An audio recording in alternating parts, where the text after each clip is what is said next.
Сау саламатсыздар ма, қымбатты достар.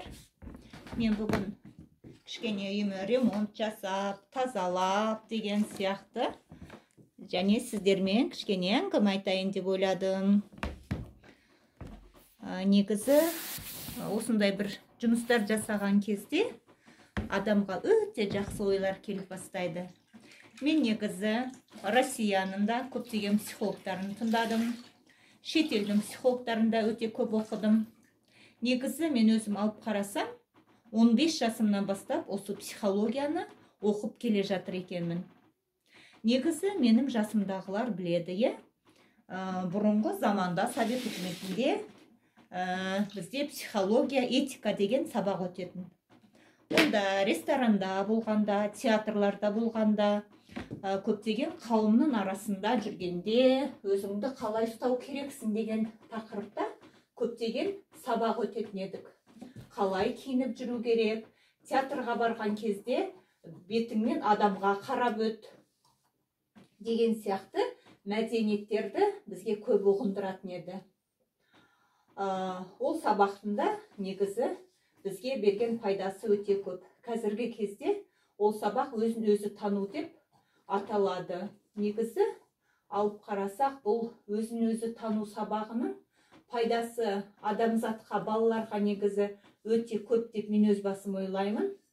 Бірақ та бұл сабақты негізі сол мамандықтың иесі емес, басқа мұғалімдер, басқа ұстаздар беріп жатқандықтан ол өз нәтижесінде өтіп жатыр деп ойламаймын. Сондықтан да балалардың өзін-өзі тану сабағына деген ешқандай да қызығушылықтары жоқ.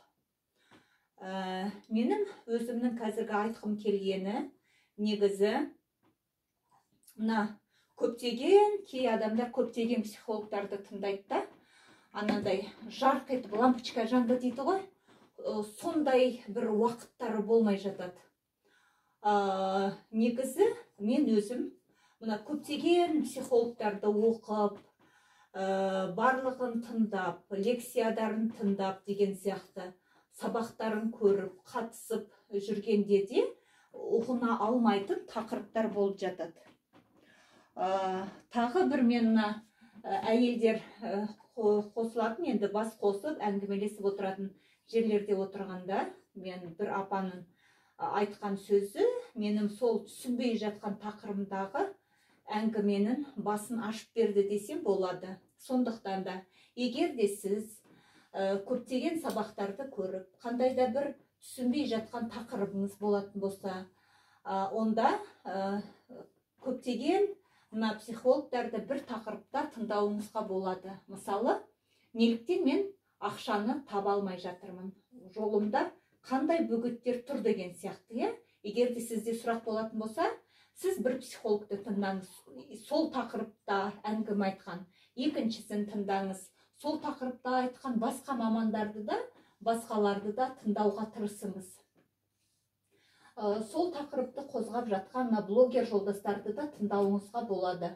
Сол кезде әйтеу біреуінің айтқан әңгімесі сіздің көкейіңізде таба алмай жүрген сұрағыңызға жауап беретін болады. Міне, қымбатты достар, өзіңізге осындай жауап тауып алуыңызға болады. Сау саламатта болыңыз.